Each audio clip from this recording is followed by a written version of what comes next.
होती है, infrastructure, faculty, lab, ये सब कैसे हैं, और उसके अलावा उसकी प्रॉपर उस कोर्स का की मान्यता।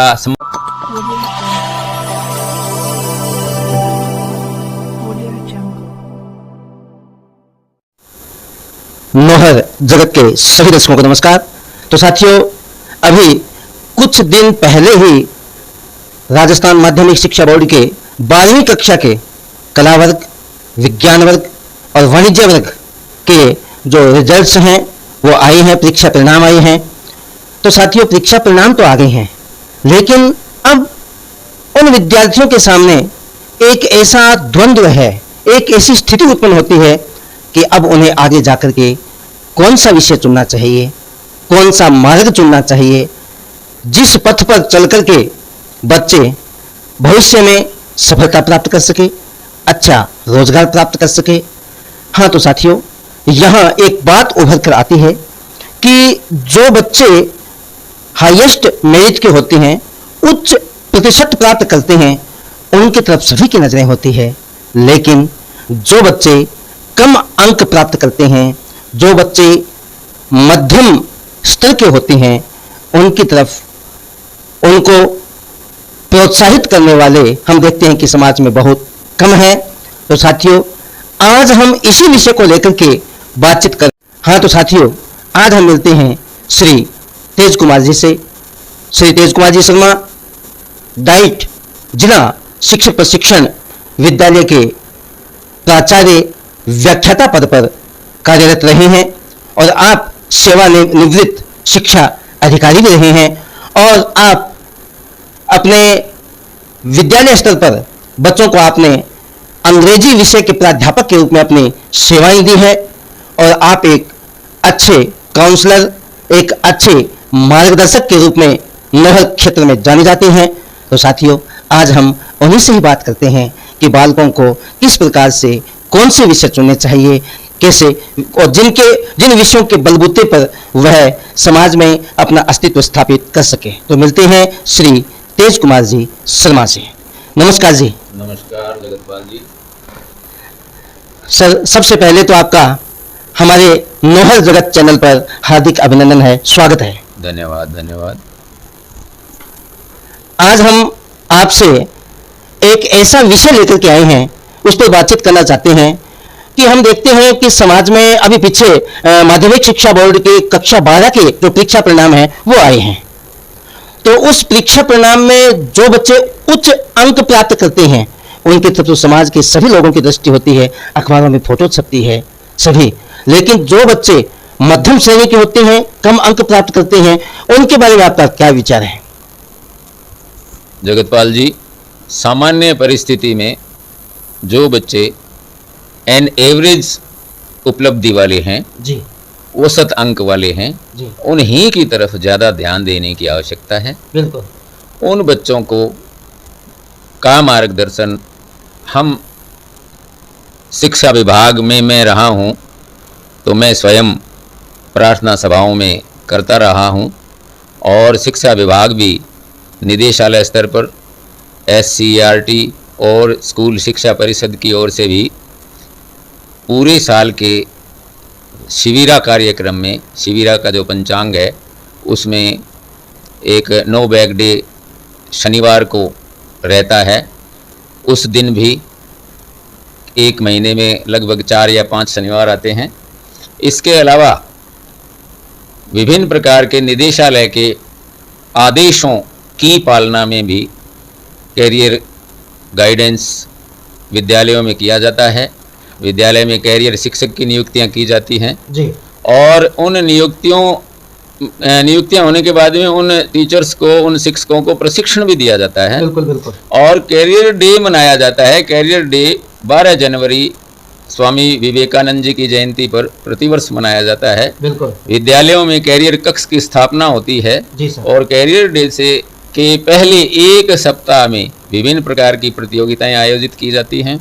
बच्चों से फाइलें तैयार करवाई जाती हैं और चार्ट या दूसरे प्रकार की ऐसी सूचनाएं जो आजकल हम कहते हैं वेबसाइट के माध्यम से या इंटरनेट के माध्यम से उनसे हम लेते हैं, उन सूचनाओं को प्रत्येक विद्यार्थी तक, जो 10वीं पास कर रहा है, जो सीनियर पास कर रहा है, उस तक जनवरी माह में ही सूचनाएं देना शुरू कर देते हैं, ताकि सूचना के अभाव में कोई भी बच्चा आगे की अपना विषय चयन में या कोर्स चयन में वो पिछड़ न जाए। ऐसी व्यवस्थाएं शिक्षा विभाग करता है और जागरूक शिक्षक भी इस बारे में करते हैं। कुछ समाज के लोग भी जुड़े हैं जो इस बारे में पूछते रहते हैं, जानकारी हम देते रहते हैं। बिल्कुल, आपने बिल्कुल सही कहा कि विद्यालयों में इस प्रकार के जो गतिविधि है वो चलती रहती है। अगर किसी विद्यालय में ये गतिविधियां निरंतर चलती रहे, यथार्थ धरातल पर इसको साकार रूप दिया जाए, तो मेरे हिसाब से भविष्य में इस प्रकार की बातें नहीं आती हैं। लेकिन हम वर्तमान की जो बात करें कि अब जो परीक्षा परिणाम आया है, उस परीक्षा परिणाम में सबसे पहले हम विज्ञान वर्ग को लेते हैं कि विज्ञान वर्ग में किसी बच्चे के अगर उच्च अंक प्राप्त हो जाते हैं, जो कोई मेडिकल में है, मेडिकल लाइन से है, तो उसके सामने सिर्फ एक रहता है कि नीट की तैयारी करो बेटा, डॉक्टर बनना है। और जो मैथ से है कि बेटा IIT की तैयारी करो, आपको इंजीनियर बनना है। मेरे हिसाब से शायद ये दो ही मार्ग जानते हैं, या फिर BSc करो। तो मैं आपसे ये निवेदन करना चाहूँगा कि हमारे दर्शक ऐसा चाहते हैं कि कक्षा 12 में जो विज्ञान वर्ग का विद्यार्थी है उसके सामने कौन कौन से मार्ग हैं, वो क्या क्या जो अपने विषय है वो चुन करके समाज में अपना अस्तित्व है वो स्थापित कर सकता है, व्यवसाय अच्छा स्थापित कर सकता है। जी जगतपाल जी, जी बहुत अच्छा आपका प्रश्न है जी। और इस प्रश्न का, जैसे विज्ञान वर्ग मैं कह रहा हूँ कि चारों ही फैकल्टी के रिजल्ट अपने आ चुके हैं। 4 फैकल्टी मानी जा रही हैं, साइंस, आर्ट्स, कॉमर्स और एग्रीकल्चर। बिल्कुल। और चारों के परिणाम के बाद कुछ परिस्थितियां कुछ छात्रों के सामने आज भी असमंजस की है, आगे वो क्या विषय लें, क्या कोर्स लें, उनकी परिस्थितियां अलग अलग हैं। कुछ लड़कियां या लड़के बहुत दूर नहीं जाना चाहते, कुछ के माता पिता बहुत ज़्यादा सक्षम नहीं हैं, या कुछ ऐसी परिस्थितियां हैं कि वो बच्चा भी दूर जाने के या अच्छे इंस्टीट्यूशन में जाने के लिए अपने आप को सक्षम नहीं पाता है, कॉन्फिडेंस उसमें नहीं है। ऐसी परिस्थितियां रहती हैं। ये सामाजिक स्थितियां हैं, परिस्थितियां हैं, बिल्कुल सही है। तो 12वीं के बाद छात्र छात्रा को अपनी रुचि का स्पष्ट पता खुद को चल जाता है कि मेरी रुचि किस विषय में है, तो वो अपने मन से विषय का, कोर्स का चुनाव करे। ये उस पर ही निर्भर रहना चाहिए। इस विषय में हमें ज़्यादा उस पर पेरेंट्स को भी प्रेशर नहीं डालना चाहिए। यानी बच्चे की रुचि जो जिज्ञासा है उसकी तरफ ध्यान देना जरूरी है। हाँ, यहाँ मेरा आपसे एक अनुरोध रहेगा कि 10वीं तक हम कॉमन 6 विषय पढ़ते हैं जी। CBSE में और RBSE में दोनों में ये स्थिति है, 6 विषय होते हैं। 3 भाषा हैं, एक तो अंग्रेजी, हिंदी, संस्कृत, एक विज्ञान है, एक सामाजिक है, एक गणित है। इन 6 ये कॉमन विषय हैं। तो यहाँ उसकी रुचि 8वीं के बाद ही उसको 9वीं 10वीं में इन विषयों के आधार पर, अंकों के आधार पर कुछ शिक्षक भी आकलन करते हैं, कुछ छात्र खुद करता है कि अब मुझे क्या विषय लेना है, और उसी अनुसार उसने विषय लिया है। लेकिन यहाँ भी 20% छात्रों के सामने ये समस्या रहती है कि कई बार वो सीनियर करने के बाद ये सोचते हैं कि मुझे ये विषय मुझे नहीं लेना चाहिए। ऐसी परिस्थितियां रहती हैं जी। तो अब वो उसके सीनियर के बाद 12वीं कक्षा उत्तीर्ण करने के बाद में भी उसके पास एक विकल्प है कि वो कॉलेज लेवल पर अपना विषय बदल सकता है। कॉमर्स वाला आर्ट्स में एडमिशन ले सकता है, साइंस वाला भी आर्ट्स और कॉमर्स ले सकता है। केवल साइंस वाला भी जो है उसके लिए ये 2 ऑप्शन है। आर्ट्स का व्यक्ति कॉमर्स तो ले सकता है, लेकिन साइंस नहीं ले सकता। साइंस में गणित ले सकता है। गणित ऐसा विषय है जो तीनों में है, आर्ट, साइंस और कॉमर्स तीनों में है। तो जिनकी गणित केवल उसमें मैथमेटिक्स में रुचि है, तो आर्ट्स वाला भी BA में गणित रख सकता है।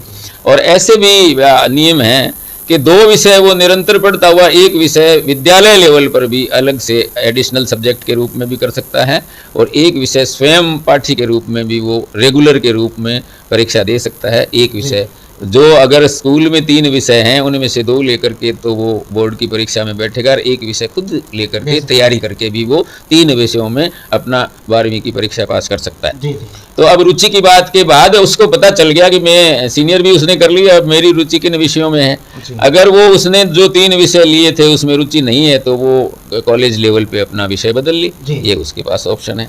अब आपने पर्टिकुलर प्रश्न पूछा है विज्ञान विषय में कहाँ स्कोप है, विज्ञान में क्या क्या वो आगे कोर्सेज कर सकता है। साइंस में सामान्यतः हम एग्रीकल्चर को भी साइंस में ही माने तो फिजिक्स केमिस्ट्री बायोलॉजी और फिजिक्स केमिस्ट्री मैथमेटिक्स, ये जी। दो आपके मेन स्ट्रीम अपनी बनती हैं।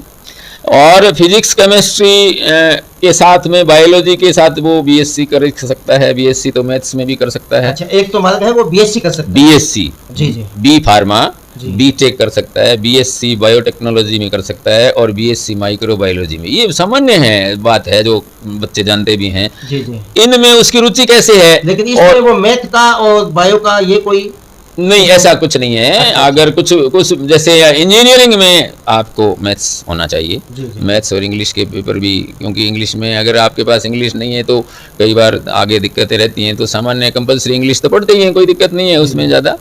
इसमें फिजिक्स केमिस्ट्री मैथ्स है तो सीनियर के बाद में रक्षा सेवाओं में जाने के लिए और थोड़ा सा औसत बच्चा जो है वो एनडीए की तैयारी कर सकता है, जिसके लिए एज का विशेष रेस्ट्रिक्शन है। 16.5 से 19.5 साल के बीच में ही वो चांस अवेल कर सकता है और इसमें वो 6 चांस तक दे सकता है। जी। और 11वीं पास करने के बाद में 12th में जैसे ही आया, 12th अपीयरिंग के साथ वो ये परीक्षाएं 2 बार एनडीए की परीक्षा होती है, एक मई जून में, एक दिसंबर जनवरी में।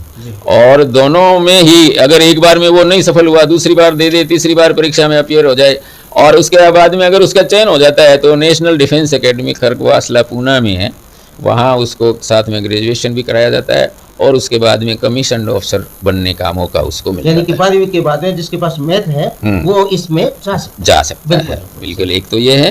दूसरा बीएससी एग्रीकल्चर है तो बीएससी एजी करते हैं, उसके बाद में एग्रीकल्चर इंजीनियरिंग भी है और बीएएमएस जो आयुर्वेदाचार्य जिसको पहले बोलते थे, बायो वाला, ये कर सकता है।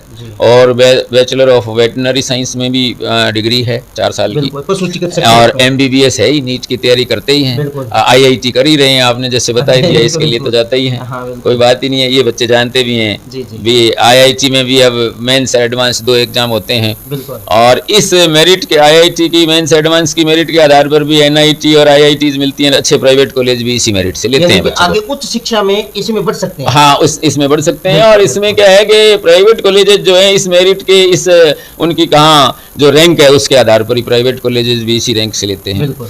एक जो है आर्मी में भी अपने रक्षा सेवाओं में टेक्निकल एंट्री है, जो टेक्निकल एंट्री है सीनियर में मैथ्स के बाद एयरफोर्स, नेवी और आर्मी तीनों में ही स्टाफ सिलेक्शन बोर्ड की जो है वो बोर्ड पास करने के बाद में और टेक्निकल एंट्री है जिसमें इंजीनियरिंग टाइप की पढ़ाई होती है और कमीशन, नहीं एमईएस नहीं वो है, अलग है। एमईएस अलग है, वो तो बहुत छोटा सा, जैसे आईआईटी की जरूरत नहीं है उसमें। आईटीआई जो 2 साल का डिप्लोमा वाला वो एमईएस में जाता है, उसके बारे में वो 10th बेस भी की है।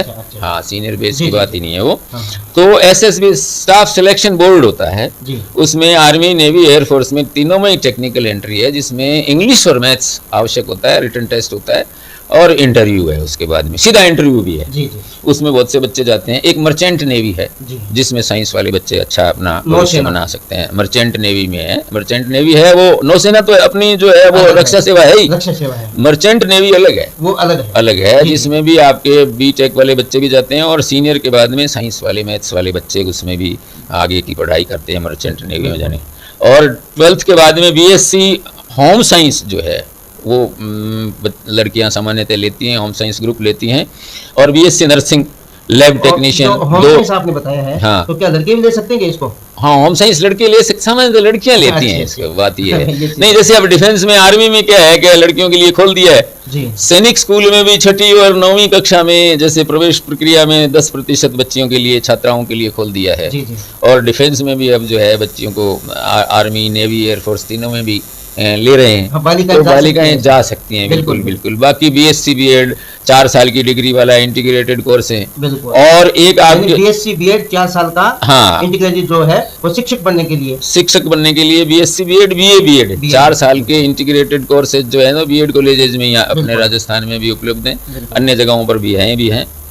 और एक जो इसमें जैसे प्रशासनिक सेवा में भी साइंस का बच्चा ज़्यादा सफल होता है। बिल्कुल बिल्कुल। हाँ, और आर्ट्स वाला भी होता है, आर्ट्स के विषय लेकर, साइंस वाला बाद में आर्ट्स के विषय लेकर भी प्रशासनिक सेवाओं की तैयारी करते हैं बच्चे, बहुत से करते हैं। तो ये हालांकि यहाँ वो औसत है इस बात का, प्रशासनिक सेवा के चयन में कोई खास फर्क नहीं पड़ता। कई बार ये है कि साहब ये इंटेलिजेंट है इसलिए प्रशासनिक सेवा की तैयारी करे, ऐसा नहीं है, हर बच्चे को करनी चाहिए। वहाँ वो तैयारी करता है, उस समय उसकी पिकअप कैसी है, कैलिबर कैसा है, ये तो अलग उस समय की अलग विषय है, अलग विषय है। बहुत एवरेज बच्चे जो हैं बहुत अच्छे कंपटीशन फाइट करके आगे सफल भी हुए हैं, होते भी रहे हैं, हर साल भी होते हैं। आप अच्छे प्रशासनिक अधिकारी के रूप में अपनी सेवाएं भी दे रहे हैं। बिल्कुल बिल्कुल बिल्कुल।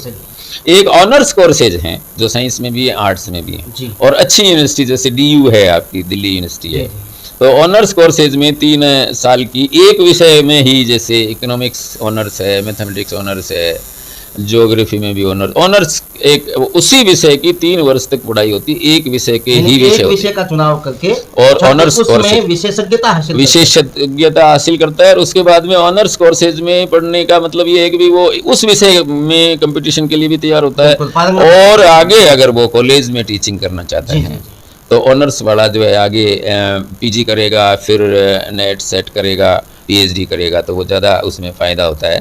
तो वो BSc है चाहे BA है, ऑनर्स कोर्सेज में वो पहले है तो PG भी उसी सब्जेक्ट का करेगा। इसका भी आजकल क्रेज है बिल्कुल। और अब थोड़ा सा ये मैं बता दूं कि जो 5 साल की डिग्री वाले कोर्सेज हैं, इंटीग्रेटेड कोर्सेज हैं, उनका क्रेज कम हो रहा है, लेकिन अच्छे विश्वविद्यालयों में कम नहीं है। बच्चे आजकल छोटे कोर्सेज करना चाहते हैं, जैसे सर्टिफिकेट कोर्स है, डिप्लोमा वाले हैं, 2 साल, डिग्री भी 3 साल वाली, 4 साल वाली उसको पसंद नहीं करते, लेकिन फायदे सभी के हैं। ऐसा नहीं है कि भाई वो सिनेरियो बदल जाता है, कभी कभी बच्चे अपने तरीके से इस चीज़ को लेते हैं। कई बार ऐसा होता है कि वो साथी दूसरे कह देते हैं भी एक दूसरे का साथ निभाने के लिए, ये वो विषय ले रहा है तो मैं भी ये लूँ, ये कॉलेज इसी कॉलेज में पढ़ रहा है तो मैं भी इसी कॉलेज में पढ़ूँ, ऐसी उनकी साथ निभाने की जो स्थिति है उसको पेरेंट्स को ध्यान करना चाहिए, रुचि के अनुसार उनको, भले ही वो, क्योंकि कॉलेज के ज़माने की भी कोई दोस्ती ज़्यादा काम आए ये ज़रूरी नहीं है, भविष्य पहले है, और उसको अपने विषय में क्या करना है ये सब चीज़ सोचते हुए अगर वो आगे बढ़ेगा बच्चा, तो कोर्सेज बहुत सारे हैं। आप नेट में E-लर्निंग के कोर्स है एक, बहुत मैं अच्छा आपको बताता हूँ, जिसमें सर्टिफिकेट और डिप्लोमा कोर्सेज हैं 3 और 6 महीने के। ये भारत सरकार की E-लर्निंग प्लेटफॉर्म है, जिसको स्वयं SWAYAM स्वयं के नाम से है। और ये क्या है, study webs for active learning for young aspiring minds, इसका पूरा मतलब है स्वयं SWAYAM। तो सर इसमें हाँ, +2 के बाद में इसमें लर्निंग कर सकता है, ये कॉरेस्पॉन्डेंस किया है। इसमें IIT, IIM, NLU top university जो है उनके सब्जेक्ट एक्सपर्ट्स जो है वो एक कंटेंट जो है प्रोफेसर बनाते हैं और उसको ऑनलाइन पढ़ाते हैं। ये डिग्री करते किसी भी विश्वविद्यालय में पढ़ता हुआ बच्चा स्वयं के कोर्सेज कर सकता है, और स्वयं के बारे में कम लोग जानते हैं। आजकल तो इस कंसर्न ने, इस संगठन ने, और बहुत सारे जो अच्छे विश्वविद्यालय हैं उन्होंने ये कह दिया भी आपको डिग्री में स्वयं का एक पेपर लेने की छूट है, और कईयों ने कंपल्सन कर दिया है कि एक पेपर आपको स्वयं का लेना ही होगा। तो वो एक पेपर जो वो बच्चे ले रहे हैं, और कोर्सेज उसमें बहुत सैकड़ों प्रकार के कोर्सेज हैं, अच्छे प्रोफेसर तैयार करते हैं E-लर्निंग का, और बहुत कम पैसे में वही कोर्स आप अगर किसी प्राइवेट यूनिवर्सिटी में करेंगे तो बड़ा पैसा लगता है, 2-3 लाख रुपए ले लेते हैं। खर्चीला कम है, ये खर्चीला है ही नहीं, और उपयोगी ज्यादा है, बस ज्यादा 2-4 हज़ार रुपए का खर्चा है। ये स्वयं के कोर्सेज वेबसाइट पर देखें, स्वयं के नाम की वेबसाइट है, और उसमें 3 से 6 माह की स्टडी के बाद परीक्षा देनी होती है। परीक्षा के बाद सर्टिफिकेट भी इश्यू होता है। इसमें विज्ञान वर्ग के जो छात्र, विज्ञान, आर्ट्स, साइंस, कॉमर्स सारे इसमें, एग्रीकल्चर सभी कर सकते हैं इसको। ये विज्ञान वालों के लिए इसलिए कि अगर वो BSc करी उसने और उसके बाद में वो और सफल नहीं हो रहा है, तो इस प्रकार के कोर्सेज हैं, उसमें बहुत प्रकार के E-लर्निंग के बाद में ऑनलाइन ऑफलाइन वो अपना टेस्ट देवे, सर्टिफिकेट उसको मिल जाएगा। वो उसके लिए उसकी आगे की कहीं भी इंटरव्यू में और उसके बाद में अपने उस कोर्स के माध्यम से वो अर्निंग ज़्यादा बढ़िया कर सकता है। यानी कि कहने का तात्पर्य ये है कि छात्र अपना अध्ययन करते हुए उसके समानांतर यह जो E-लर्निंग है कोर्स वो कर सकता है, E-लर्निंग का कोर्स कर सकता है। और वैसे BSc ऑनर्स भी जो है ये कोर्सेज भी आगे MSc करने में, MSc के लिए आजकल क्या है कि गेट का स्कोर जो है वो IIT से MSc करने के लिए भी बड़ा अच्छा है। जी, तो गेट के स्कोर से IITs में MSc में एडमिशन मिलते जी। हैं। IITs ने भी आर्ट्स के कोर्स शुरू कर दिए हैं बहुत सारे। IIT पहले तो ये था इंजीनियरिंग तक सीमित थी, ऐसा नहीं है, IIT बढ़ भी गई, बहुत सारी IITs नई जो IITs हैं उसमें बहुत टाइप की स्ट्रीम आ गई। और प्राइवेट जो डीम्ड यूनिवर्सिटीज़ हैं, भाई यूनिवर्सिटीज़ की अगर मैं बात करूं तो ये थोड़ा सा मैं जानकारी आपके चैनल के माध्यम से देना चाहूँगा। भी राष्ट्रीय विश्वविद्यालय जैसे नेशनल यूनिवर्सिटी जिसमें IIT है, IIM है, AIIMS हैं और NIT है, उसके बाद में नेशनल इंस्टीट्यूशन ऑफ टेक्नोलॉजी जैसे अपना जयपुर की MNIT है, इस प्रकार के प्रत्येक प्रदेश में है, प्रत्येक स्टेट में है। उसके राष्ट्रीय और नेशनल लेवल के हो गए। उसके बाद में केंद्रीय विश्वविद्यालय जैसे अपने राजस्थान में भी है, किशनगढ़ में, बांदर सिंदरी में है, तो वो सेंट्रल यूनिवर्सिटीज़ हैं। अजमेर जिले के किशनगढ़ में सेंट्रल यूनिवर्सिटी है जिसमें CUCT के नाम से एग्ज़ाम होता है और विभिन्न प्रकार के कोर्सेज में उसी एग्ज़ाम की मेरिट से बच्चों की काउंसलिंग होकर के और सीट अलॉट होती है उसमें। फिर है स्टेट और राजकीय विश्वविद्यालय जैसे अपना राजस्थान विश्वविद्यालय है, बीकानेर का महाराजा गंगा सिंह विश्वविद्यालय है, शेखावाटी विश्वविद्यालय, सारे आजकल तो हर रेंज पर विश्वविद्यालय, ये सरकारी विश्वविद्यालय हैं। फिर निजी विश्वविद्यालय डीम्ड यूनिवर्सिटीज जैसे आपका बहुत सारे अपने हैं, नाम तो अब क्या गिनाना है, सब आजकल बहुत सारे हैं। फिर इसके बाद में आते हैं राजकीय विद्यालय, राजकीय महाविद्यालय और निजी महाविद्यालय जैसे आप देखते हो गाँव में भी हैं आजकल, डिग्री कॉलेज, PG कॉलेज बहुत हैं। शायद इन सबकी सूची गूगल पे मिल जाती है, सूची भी मिल जाती है गूगल पे। इनकी वेबसाइट में अपन देखें तो कोर्सेज की जानकारी भी मिलती है, कौन से कोर्सेज के लिए टेस्ट है, कौन से में सीधा एडमिशन है, ये सारी जानकारी आपको कंप्यूटर पे सर्च करने पर नेट पर मिलती है। लेकिन एक बात विशेष तौर से छात्रों को आपके चैनल के माध्यम से मैं निवेदन करना चाहूँगा, किसी भी विश्वविद्यालय के किसी भी कोर्स में आप एडमिशन लेते हैं तो आजकल क्या है कि वो 3-4 कोर्सेज की तक का तो उनके पास एफिलिएशन भी होता है, मान्यता होती है, 3-4 वो वैसे ही चलाते हैं। यानी कि ये बिल्कुल प्यारे दर्शकों, यह बात बिल्कुल ध्यान देने के योग्य है कि हम किसी भी महाविद्यालय में या किसी विश्वविद्यालय में जब हम अपना प्रवेश लेते हैं तो उस समय यह देखने योग्य बात है कि क्या यह कोर्स इस महाविद्यालय से या संबंधित विश्वविद्यालय से या UGC से मान्यता प्राप्त है, NCT है और NCERT है, मान्यता प्राप्त है या नहीं। बिल्कुल सही है। National institute of open schools है, IGNOU है, बहुत सारे विश्वविद्यालय जो हैं उनको एफिलिएशन लेना होता है, NAAC का इंस्पेक्शन भी कराना होता है। तो उसकी एक तरीके से प्रतिष्ठा इन चीज़ों से तय होती है, इंफ्रास्ट्रक्चर, फैकल्टी, लैब, ये सब कैसे हैं और उसके अलावा उसकी प्रॉपर उस कोर्स का की मान्यता संबद्धता है कि नहीं है, ये जरूर देखें। आप पैसा लगाते हैं, आपकी फीस आप देते हैं, तो आप प्रत्येक कोर्स के लिए उसकी मान्यता के बारे में पुख्ता जानकारी जरूर करें। और ये लेते नहीं है बच्चों को, ये क्या है कि जो नेट पे वो डाल देते हैं वही है, लेकिन उनको ये मांग करनी चाहिए एडमिशन के समय या एडमिशन से पहले प्रोसेस जब आप कर रहे हैं कि आपकी संबद्धता क्या है, किस यूनिवर्सिटी से है या आपकी अन्य संस्थाओं से, किस टेक्निकल यूनिवर्सिटी की है। तो आजकल जो इसमें NAAC और NBA एक है, टेक्निकल यूनिवर्सिटी के लिए कोर्सेज जो हैं नेशनल बोर्ड ऑफ एक्रीडेशन के नाम से एक जो संस्था बनी है NBA, NAAC की तरह वो भी है, तो उनसे भी उसकी संबद्धता, उसका उसमें स्कोर क्या है, उसको कोई ग्रेड मिला है कि नहीं मिला है, ये कुछ चीज़ें ज़रूर देख लेनी चाहिए। ये छात्रों से मैं कहूँगा कि ये ज़रूरी भी है। तो साइंस में भाई MBBS और IIT, इसके अलावा फिजिक्स, केमिस्ट्री, मैथ्स है तो वो NDA में जा सकता है, BSc AG कर सकता है, BA MS, BVSc bachelor of veterinary science और BSc नर्सिंग, लैब टेक्नीशियन 2-3 साल की डिग्री भी है, वो दूसरे कोर्सेज भी हैं, तो वो 3 साल की डिग्री वाले भी कर सकते हैं। और इसके अलावा भाई 12th के बाद खास तौर से रक्षा सेवाओं में जाने के लिए और BSc करने के बाद में भी कंबाइंड डिफेंस सर्विस के माध्यम से भी, CDS के माध्यम से भी बच्चे डिफेंस सर्विस में जा सकते हैं। और अग्निवीर तो आजकल है ही, जिसमें उसमें नियुक्तियां हो ही रही हैं और बहुत अच्छे उसमें जो है स्कोप भी हैं, उसके बाद सफल भी होते हैं। अग्निवीर के बारे में तो आप सब जानते ही हैं, ज़्यादा बच्चे भी जानते हैं आजकल, उसका करते हैं। तो ये BSc यानी ये साइंस का विशेष तौर से, और साइंस आर्ट्स में जो काम होता है वो साइंस वाला कर सकता है, और कंप्यूटर के कोर्सेज, इसके अलावा जो है जितने प्रकार के कंप्यूटर के कोर्सेज हैं वो साइंस वाला, कॉमर्स वाला, आर्ट्स वाला सभी कर सकते हैं।